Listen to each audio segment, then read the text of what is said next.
Hello everyone, welcome to this video where we are going to explore how to find area of a trapezium using the formula. And we have these two examples here. Do take note, the formula to find area of a trapezium is half times the sum of the parallel sides times the height, where the parallel sides and the height are perpendicular to each other. Okay. So step 1, of course, we do need to identify the parallel sides.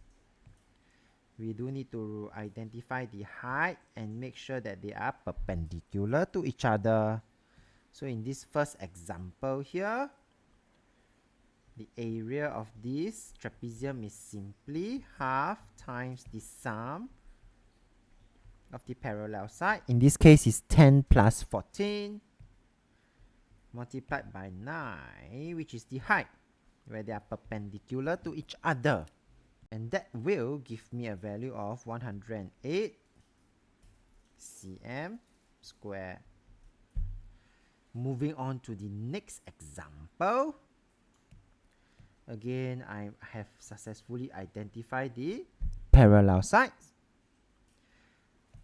The height, though, do be careful.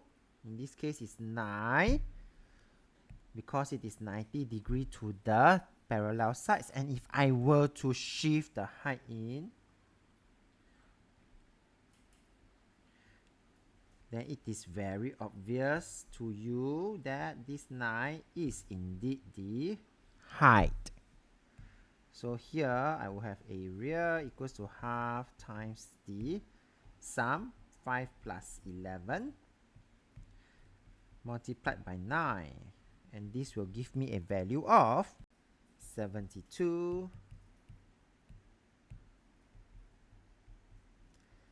cm squared. And we have come to the end of this particular video. So if you like this video, do give it a thumbs up. Thank you for watching. Have a nice day.